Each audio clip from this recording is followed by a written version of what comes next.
I think probably just sign that.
So I'm sitting right up here.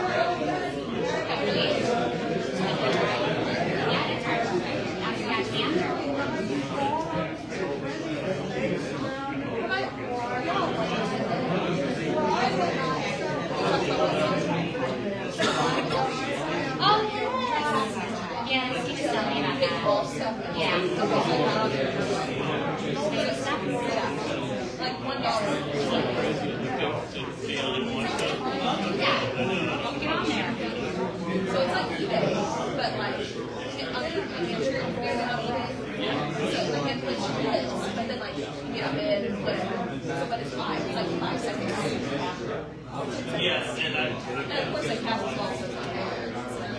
Looks like we got a one. Okay. It's not a driver, but it's like a driver, but it's really thin. They call it a butter knife. Yeah. But it's not really, but it's a one. Yeah. $1 or something. It was right on the line, and they played it the other day. Yes.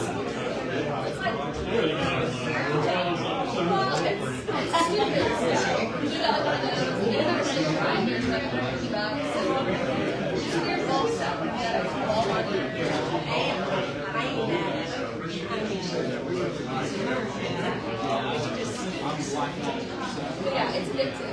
And so I got up there and I'm like, Good morning, everyone. It's 10:30 and we'll call the meeting to order. It's a special city council meeting on May 15th, 2026. Dennis, will you please call the roll? Councilor Jackson. Here. Councilor Barnett. Here. Vice Mayor Stuckey. Here. Mayor Spoon. Here. Councilor Wall. Councilor Byrd. Here. Councilor Wilson. Next thing we have a quorum, we'll continue. We have several agenda items today, so we're going to deal with only those items. The first is a public hearing in regard to the Project Springs Economic Development Project Plan.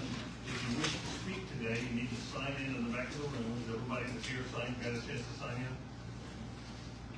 Okay. We will follow our usual public hearing rules and process. There's a sign-in sheet for it. Anyone wanting to speak is limited to 3 minutes and will focus their comments on the agenda topic. We hope to conclude this meeting at about noon. A committee to review this plan has already met 3 different times, and that committee has recommended approval of a project plan. Additionally, we have had a meeting last week with information was provided and questions were answered. Again, last week, by statute, 2 public meetings are convened. The first one is for questions, the second one is for comments. So this is the comment day. Under agenda item number 3, we will first hear a short presentation from Missy Westfall, who represents the city in completing the TID, Tax Increment District. And representatives from Google are here. You guys can understand. We have Scott. Please stand. Scott. And Elise. And then Jamie is the site manager at Prior. And Scott and Lisa representing them on the contract side of it. So, if we have questions, they're going to answer questions. Okay, and after we close the public hearing, we'll move on to items number 4 and number 5. So we will now call our public hearing to order regarding the proposed Project Spring Economic Development Project Plan and its supporting incentive district for the purpose of giving any interested persons the opportunity to express their views about the project plan. Okay, good. Good morning, Mayor and Council. Thank you for having us, and welcome to everybody who's participated in the second public hearing. I hope many of you will stand up and give a comment. I will keep it short so that we have lots of time for everyone to speak. The end of the comments, if the council has questions inspired by the comments, we have the right to introduce. The applicant has representatives available. The city staff and I are here, and the school. So if we could just keep it to your 3 minutes, everybody can get it in, and then council, if you can be inspired by any questions from anything you've heard from the meaningful public comment we've heard today. With that, I'm just going to give a short recap if we weren't here last week. This is a tax incentive district that is structured with a pilot or a payment in lieu of taxes. The most operative points of the project plan and tax incentive agreement is that it is a 25-year term, that the pilot payment, which we showed last week, is on schedule based on how big the buildings are built, and then a 2% increase per year after that is established. Excuse me. The land is qualified to receive these incentives because it is a state designated enterprise zone. 3 out of the 4 taxing jurisdictions within the district boundaries of the land are participating in this, and have again made themselves available to elaborate on anything we hear tonight or that might spark a question. And with that, I would like to invite the public to participate. And thank you for being here. Okay, thank you, Missy. Council, if you hear anything in the comments that gives you concern or have a question about, just wait till the end of the comments, then we can ask a question. Okay. All right, first on the list is Patricia Malinowski. Move to the microphone. Okay, I just want to make some comments. Data centers release cancer-causing chemicals. They release unusual chemicals that cause the residents to break out cancer, unusual cancers for years afterward.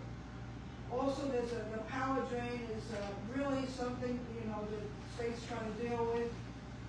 It's just too much for what we have right now. They need to build it up.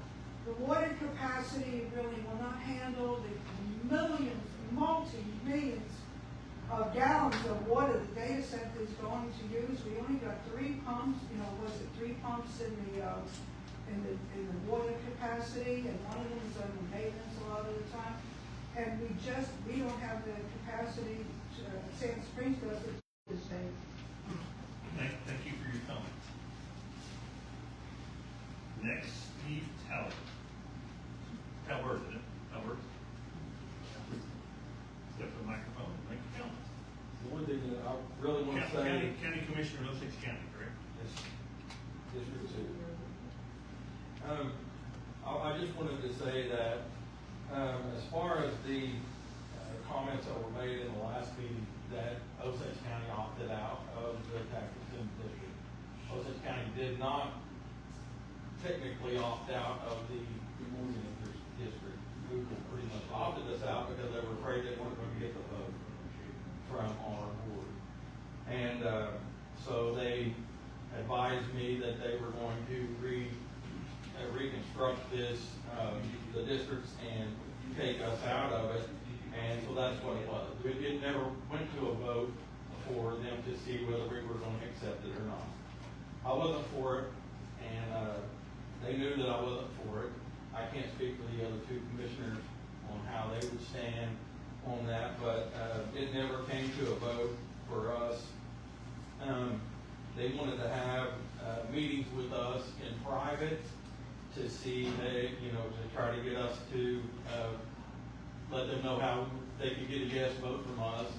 And I Googled that, we would not have any private meetings, that if they wanted to have any meetings, they could have them in our commissioner meetings on Monday morning. And, you know, the whole process in this, Osage County was not ever contacted by the city of Sand Springs whenever it was annexed in. I know that the state statutes don't require that you guys can do that, but you guys never reached out to Osage County whenever this was annexed in. It's right in the middle of Osage County and 6 miles or so from the city limits. I know that there's a fence line that you guys went off of, and that's shaky, but we won't go there. But my biggest issue with this whole project is that the people in Osage County that are not technically in the city limits have no say-so, and they're the ones that are gonna be living with this. And I've expressed this to Google, and I've expressed this to the citizens, that I don't believe that it's right for the city of Sand Springs to put this on the people when they have no vote. If they had a vote, and they could come up and they could, you know, vote, and if they got outvoted, that's one thing, but they have no vote. They're just expected to go sit in the corner and just take this and live with it. And I don't think that's right, and I think that you guys need to consider that. Maybe you have, maybe you haven't, I don't know, but I think that you guys need to consider that it's the people's properties, their lives, their livestock, everything else that's gonna have to put up with this versus the city of Sand Springs. You guys aren't gonna hear the noise, you guys aren't gonna have the issues, it's gonna be on the people, so, thank you. Thank you for your comments. Next, Kenny Blevins. Thank you, Steve. It's nice to have some representation. I appreciate that. It's nice for the 5 counselors that are here today to be here. I guess the other 2 are at work. But, hey, okay, so last week I posed the question about the recent legislation, specifically House Bill 2992, the Ratepayer Protection Act, and Senate Bill 480, behind the meter.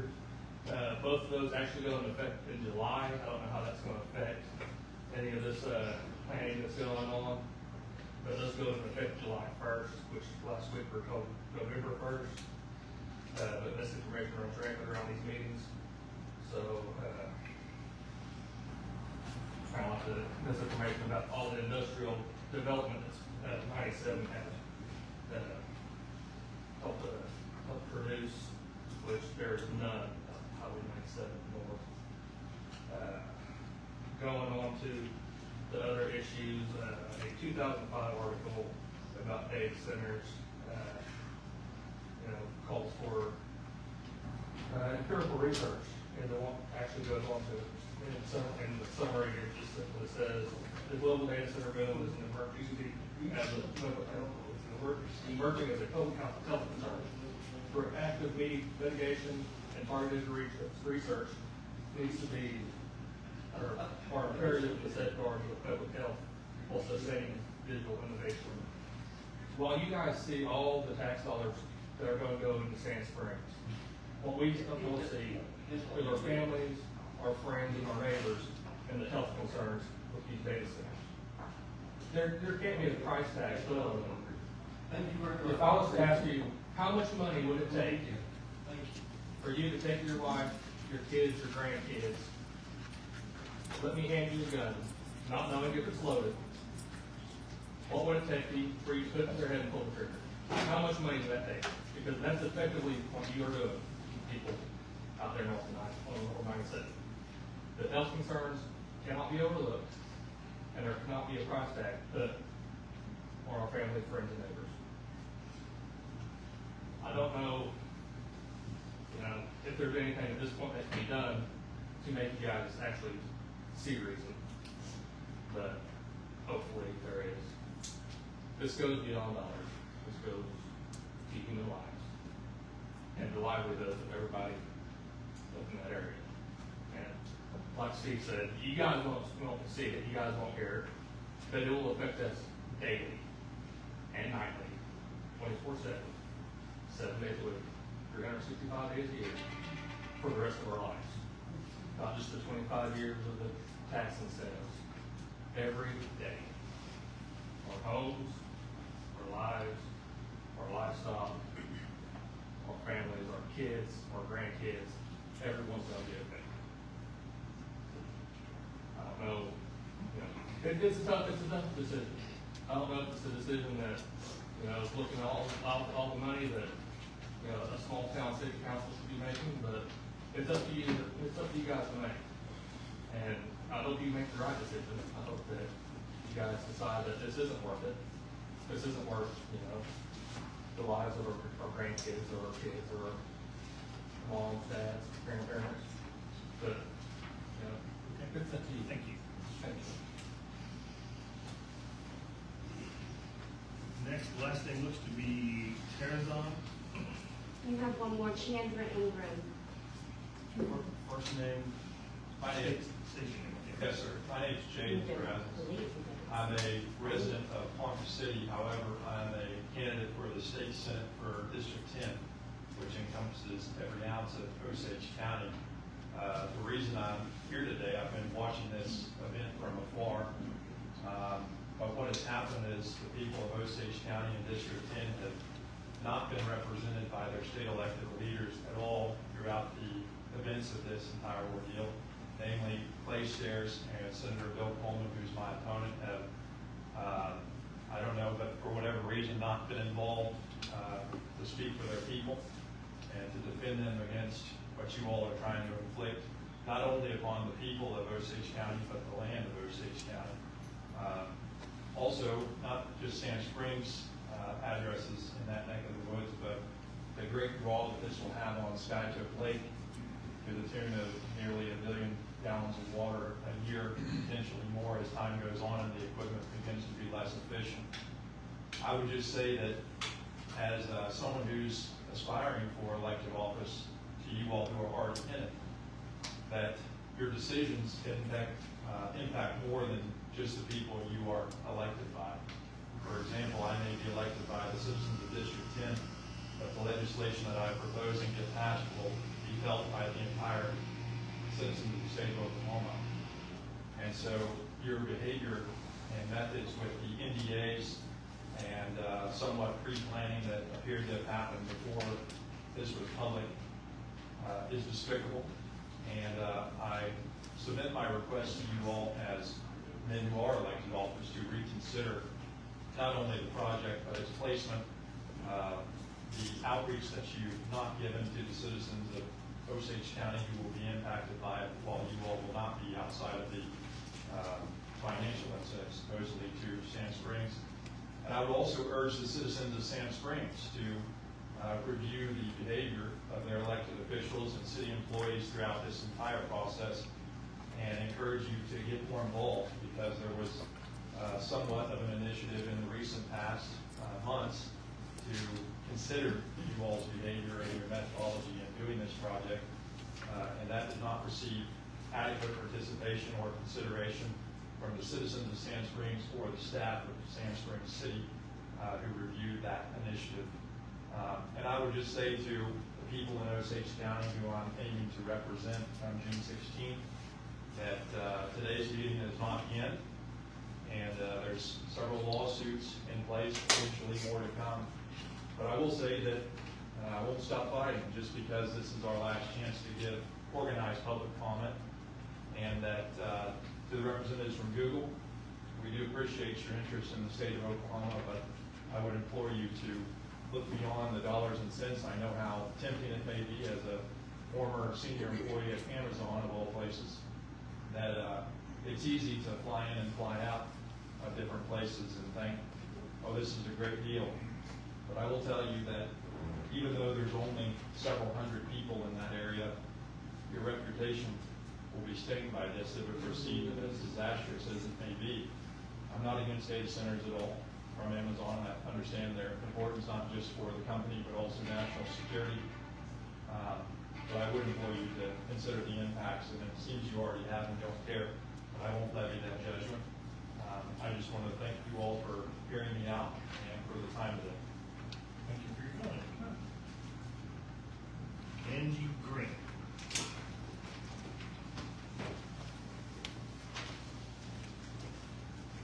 Yes, as we all are aware, there's an active lawsuit with Grand Legacy on the conservation easement.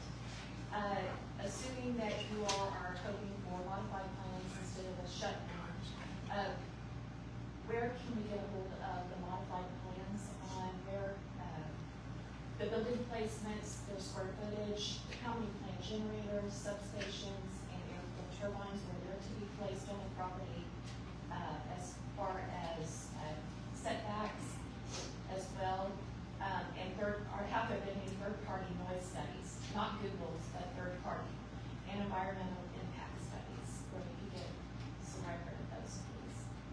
Thank you. Thank you. Chandra Ingram.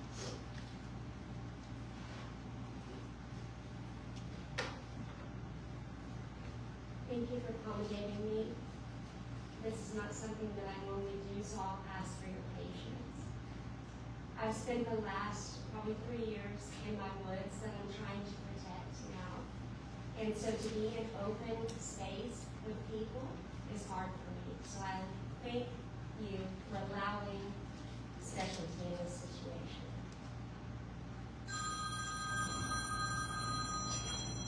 I won't speak to water. I won't speak to electric. I won't speak to any of that. I have been trying to keep ahead of that through this process, and I can't.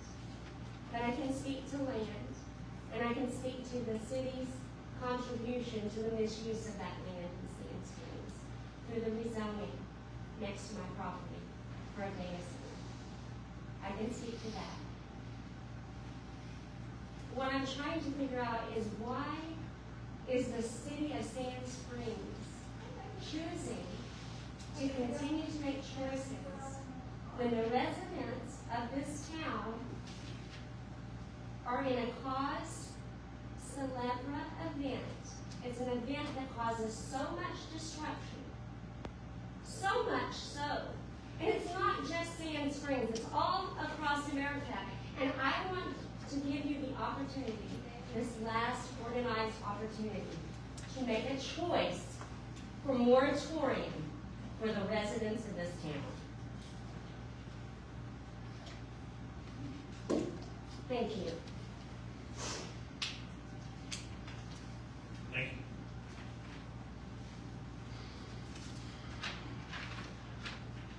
Next, Phil Nolan.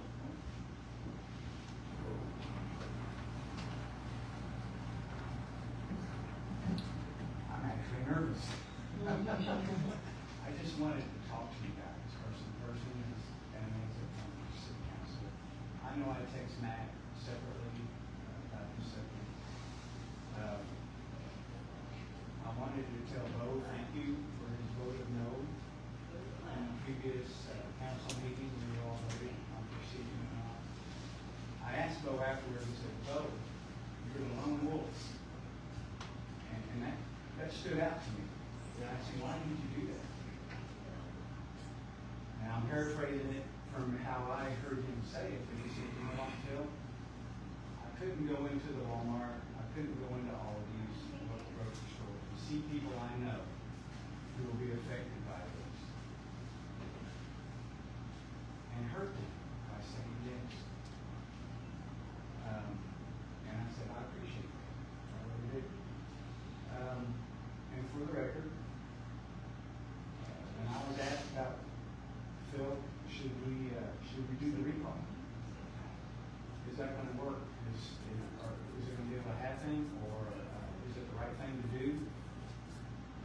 And you can ask Tom. I said, no, I don't recommend doing that. And my main reason for it was it would draw you guys closer together and create an environment where you may not listen to people as much.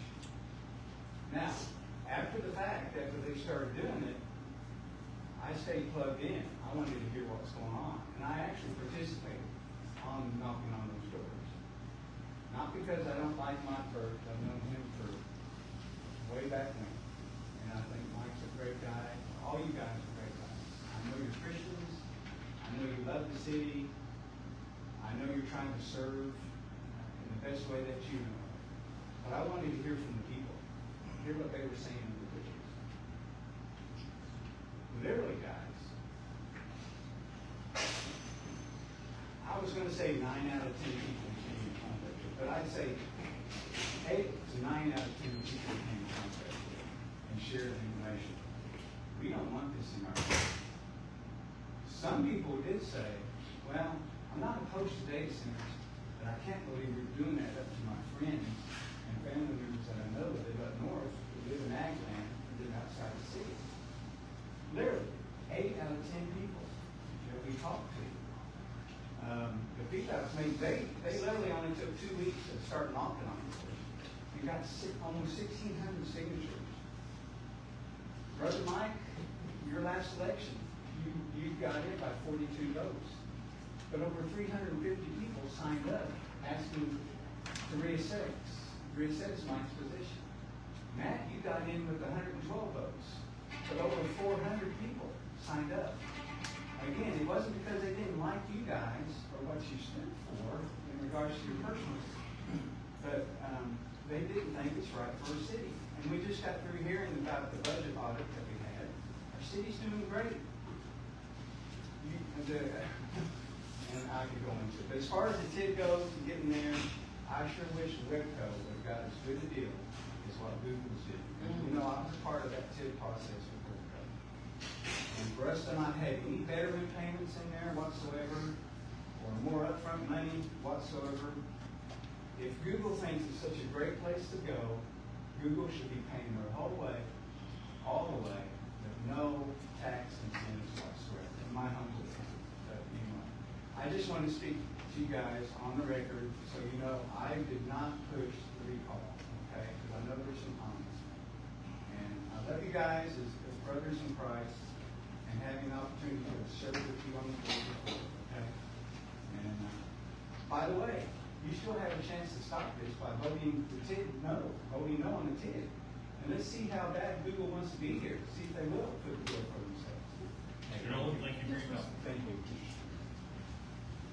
Next is Kyle Schmidt.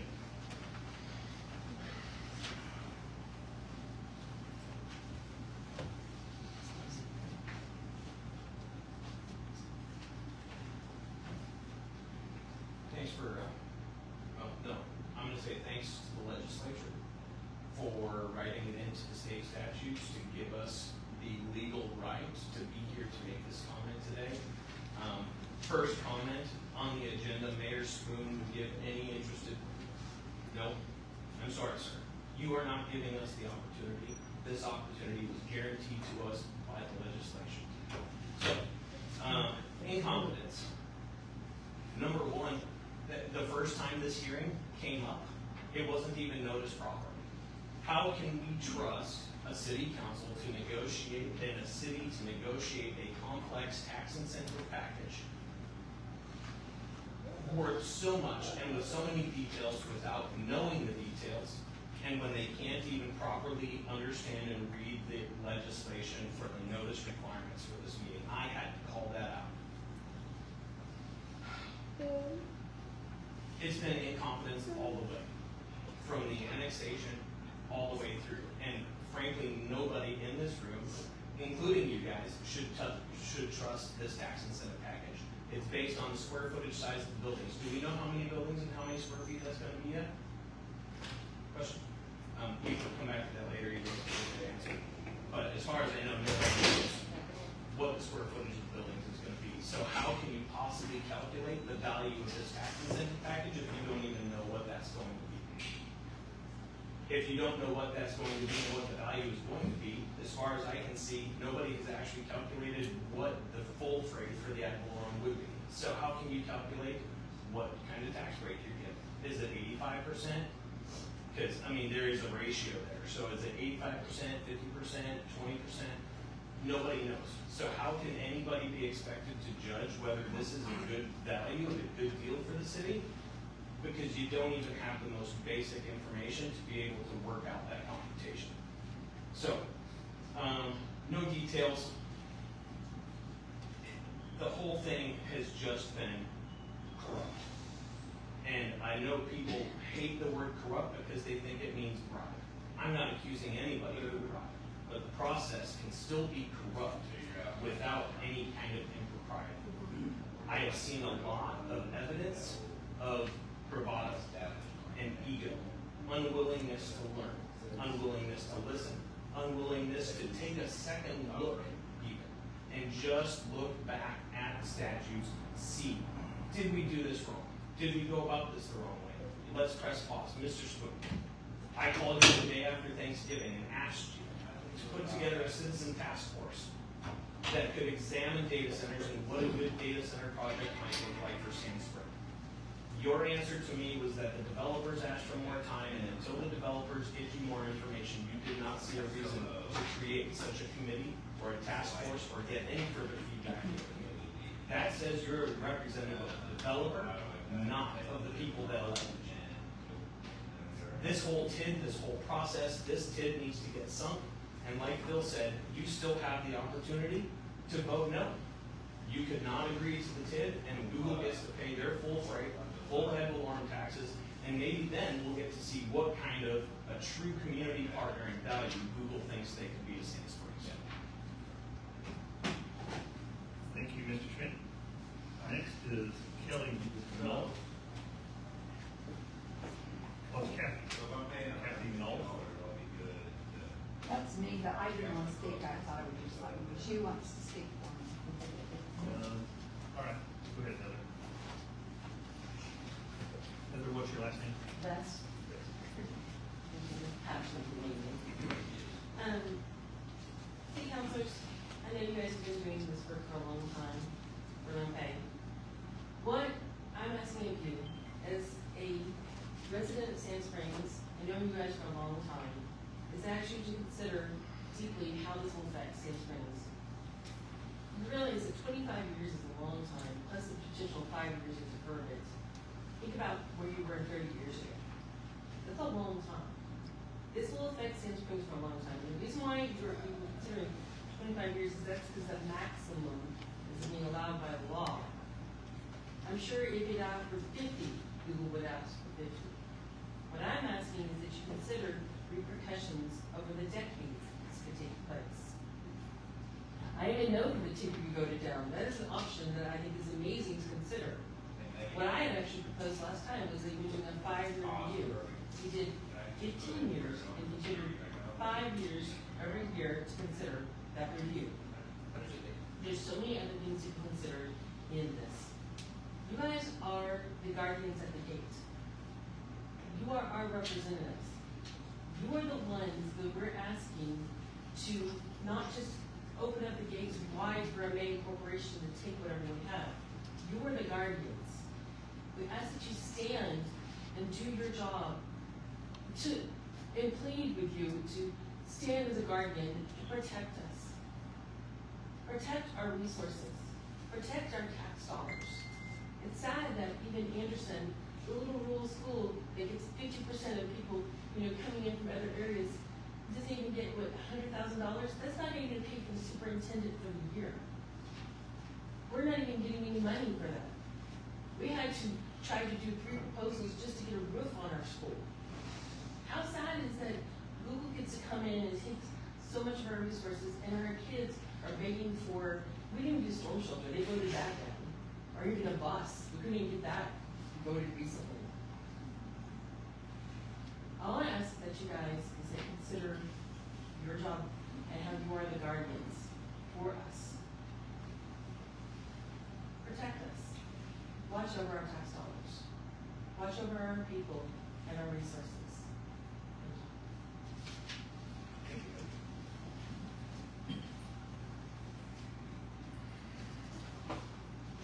Last on the list is Jordan Green.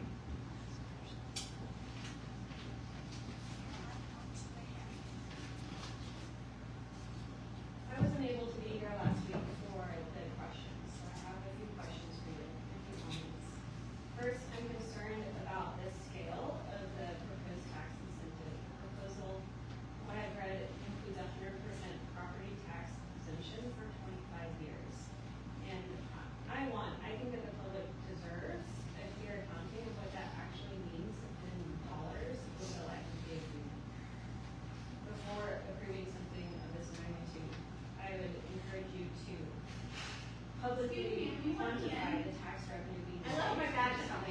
why this level of incentive is necessary.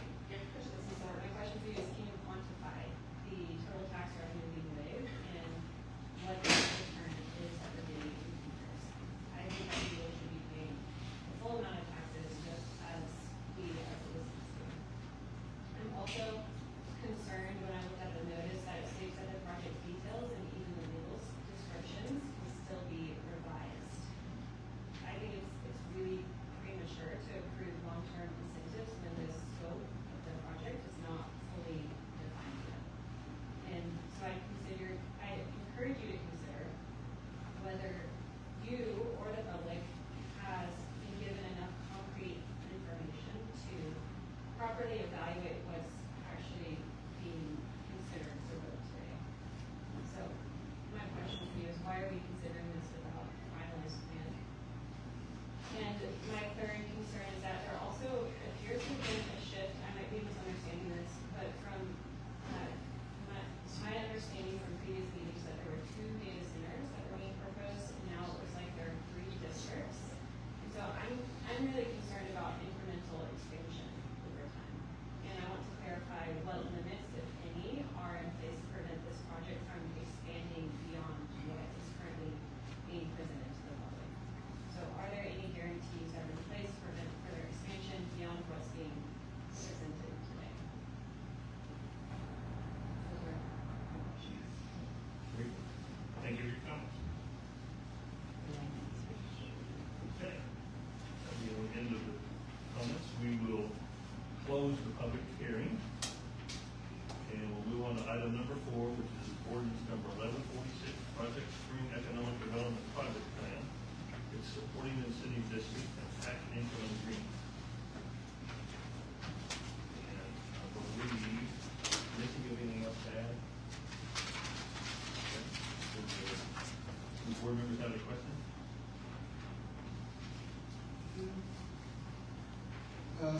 Mr. Nolan inspired me. What is the difference between the TIF that we did with Webco with what we're doing now? Can anybody answer to the difference in those?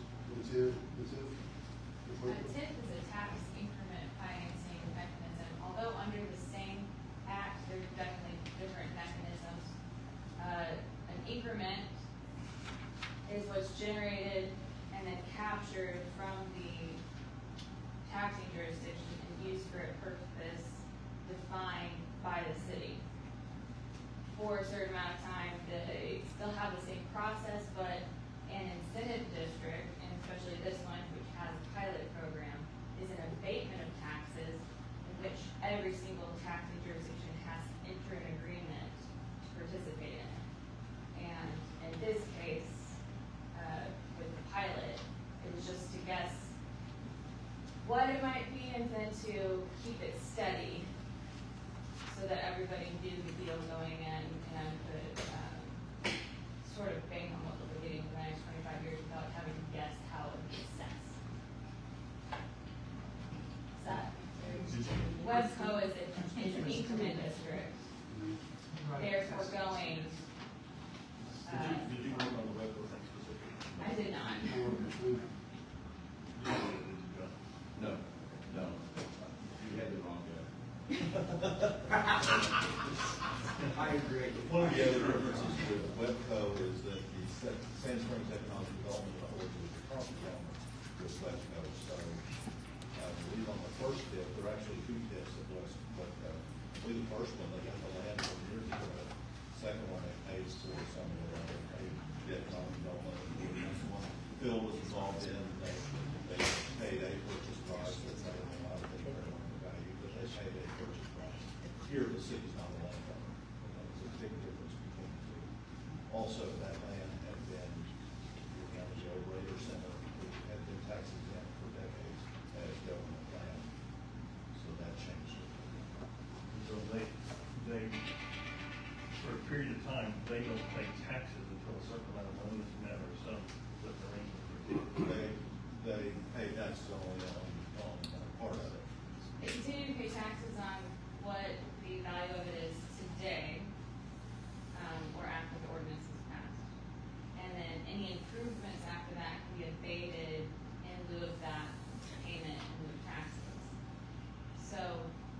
differs from a TIF because in a TIF, the private property owner just pays their taxes as they would, and they take the new value, there's a base value, much like today's base value will work.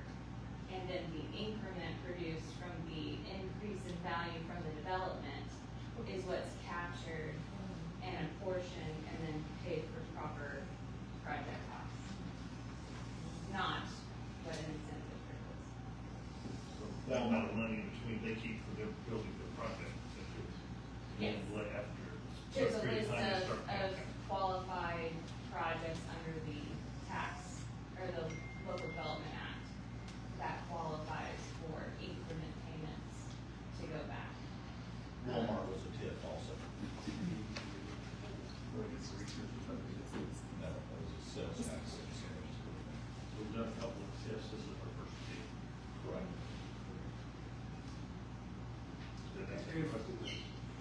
May I speak to it? Sure. Tax increment, or tax incentive financing versus tax increment district. It's helping with the financing of the project versus just an all-out abatement. Big difference. All-out abatement, no taxes for 25 years, but we'll give you a little bit of money to make things feel better versus Webco had to pay out up to a certain amount of money. I want to say, in the case of the land purchase, they gave us like $350,000 for that loan over there, which is a good fair market value. But when they needed help with the railroad crossing and the cost of that infrastructure to do that, we waived taxes for a period of time up to the cost of that railroad improvement or the laying of the sewer line or whatever it was.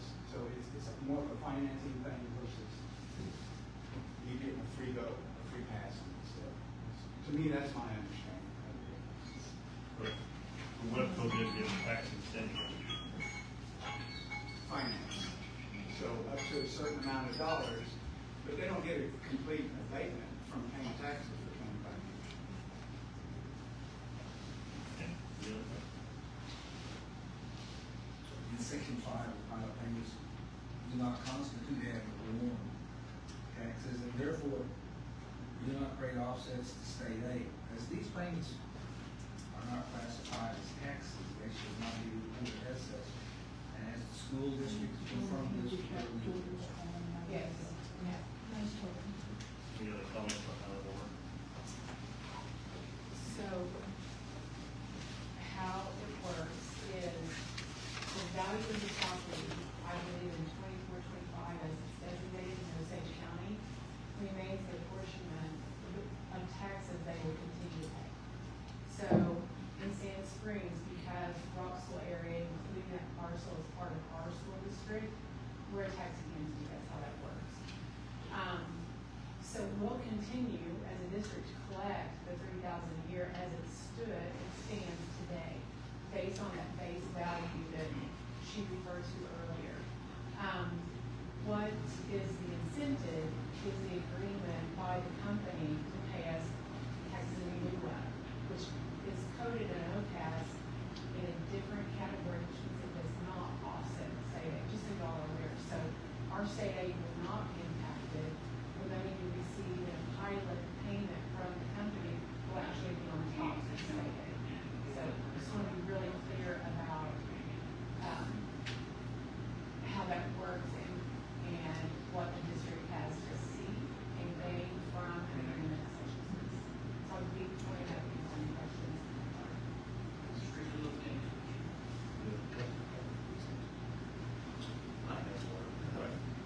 Since we're on the topic of education partners here at the community, concerning our Tulsa Tech partners. So do the funds allocated to Tulsa Tech in this plan stay in Sand Springs, or will they be used for Tulsa Tech system-wide? It will be used for Tulsa Tech system-wide, because understand that Tulsa Tech is a county technology center that services the Tulsa region. So while we're a partner, so is Gene, so is Union, so is Bixby, the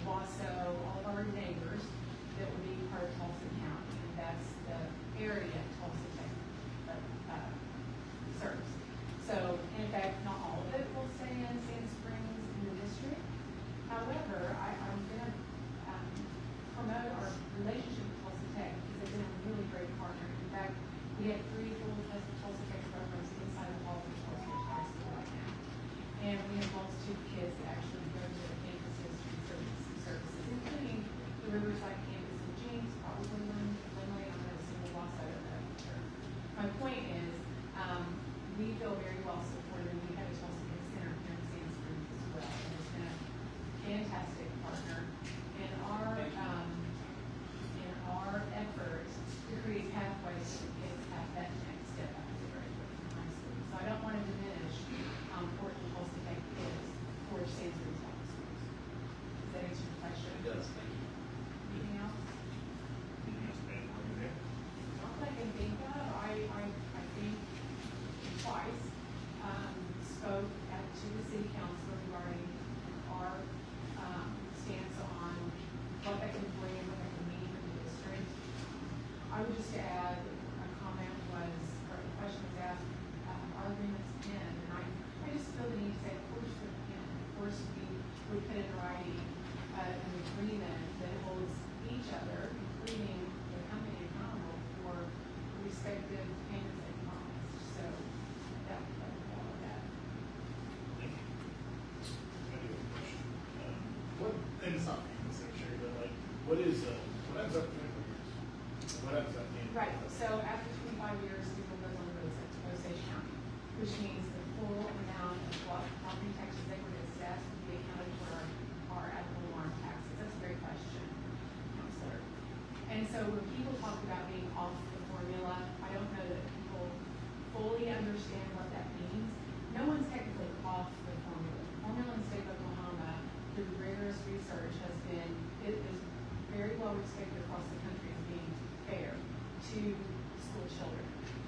What happens when a local district has a economic resource in their school district as such that they get more local taxes, meaning they don't need an offset of state aid, then we say that they're off the formula. They're never really off the formula, they're calculated into the formula, they just don't get the state aid portion. To be honest, we all kind of yearn to be off the formula, to be honest about it. Prior's off the formula, meaning their local dollars actually that's probably a wrong word to use, but they need more money just in local taxes for their school than we do with the match of state aid to keep us at level with everyone else. So that's probably hard to understand, but that is the clearest answer I have about what off the formula schools mean. And the formula is a calculation of all the money that they put into education. Correct. And divided by the number of students. That's correct, and then they offset what local resources, are paid to local districts as offset. So they come up with what's called a weighted aiding factor, and that factor is the same for every student in the state of Oklahoma. With the exception of those districts that don't receive state aid, which means they're actually receiving more local taxes than we do. Any other questions?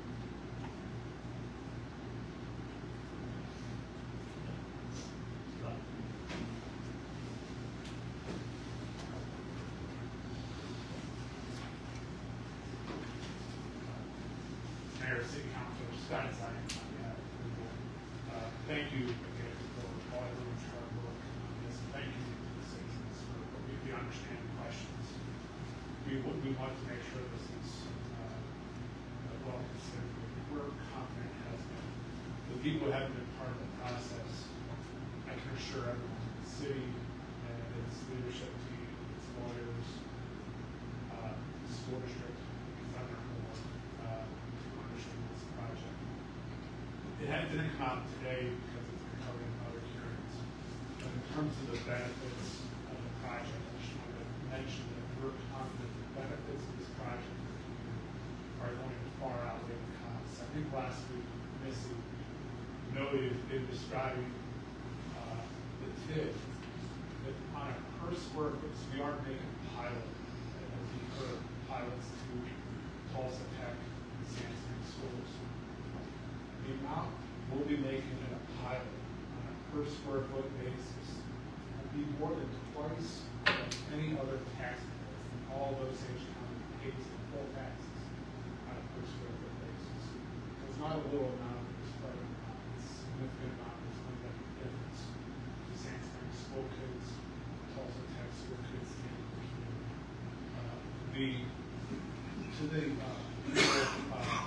here, we understand people's prices and concerns, that's part of the law enforcement. I can assure you, been working with Google for a long time, Melissa and Jamie are here. We're going to work hard to make ourselves a great neighbor to everyone in this community, both those who are unequivocally supportive of this project, those who may have some doubts, and those who are against, because we've been here a really long time. We've never shut down a data center. We're a long-term partner in the community. We intend to be the best neighbor possible that USH can.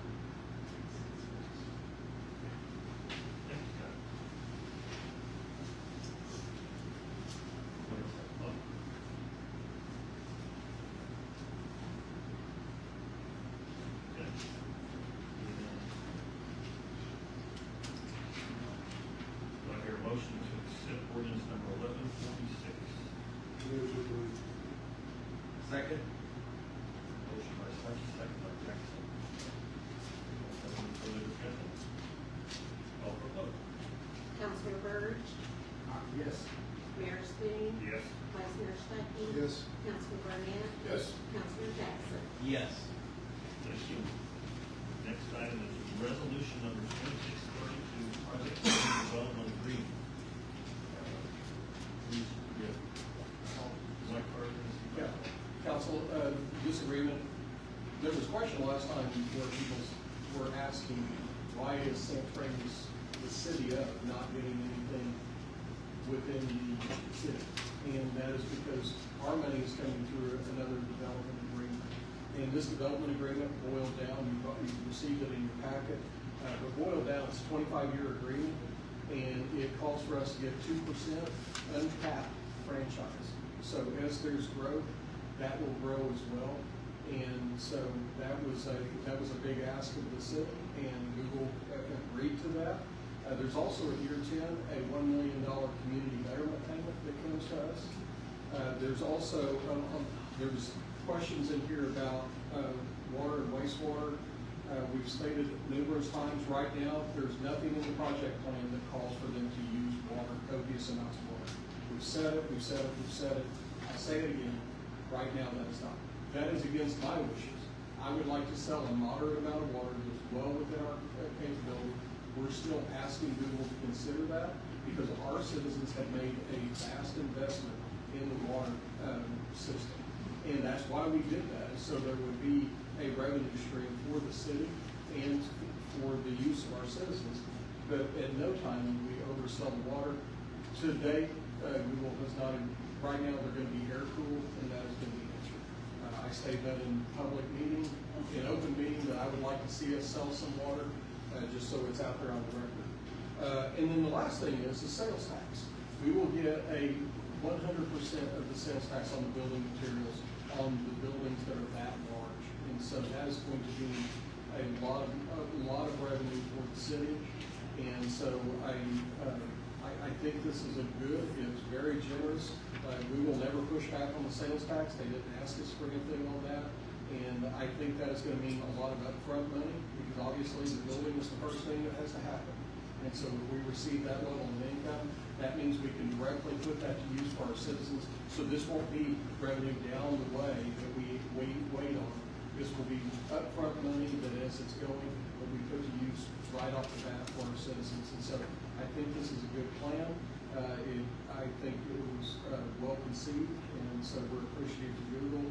We're appreciative of the council for your consideration. I'll be happy to answer any questions. Can you comment on the two legislative bills that were presented? Yes, if you look at that bill, first of all, I read the bill, and 2992, I believe it is, I might be off on that number. That has one part that everybody's leaving out. It is, unless it is in a industrial park or inside a municipal city limits. So that bill wouldn't apply to the city. It doesn't apply. No, and there is no mandate to do on-site generation. It is available if companies want to do that. And we have a protection built into the agreement that says that if they were to do on-site generation, that would be metered and paid out as if they were getting it off the grid. So we get the money.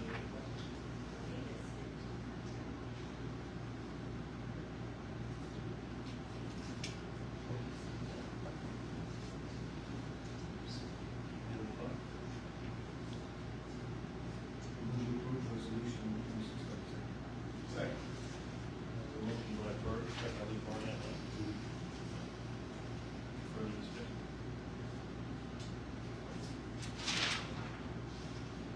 Plenty of water capacity for every cell that we will always control the water. Absolutely. We would never sell our capacity. And we're also regulated in numerous ways, Oklahoma Water Resources Board as well as Board of Engineers. So we can't sell past capacity when the lake can constrain. During droughts of record, those amounts that you can take from the lake are brought down. Right now, we spill out about 2.5 million gallons out of Shell Creek that we haven't even talked about. Would immediately, instead of being poured out into the Arkansas River, could go to use of this.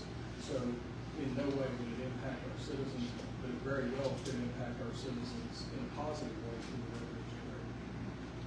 We will continue to assure us that as contractually agreed to pay for any increase in structure or any of the developments we needed for the electric use to make the place everything else. We have an agreement with ESL for that. Call for a vote. Yes. Councilman Jackson? Yes. Councilman Barnett? Yes. Vice Mayor Stacy? Yes. Mayor Street? Yes. Councilman Burt? No more business. City Council, call meeting adjourned. Don't show up every Sunday. Just a bunch of asses.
But if they call me, you call me, I can see that you call me. They're like, yeah, it's private.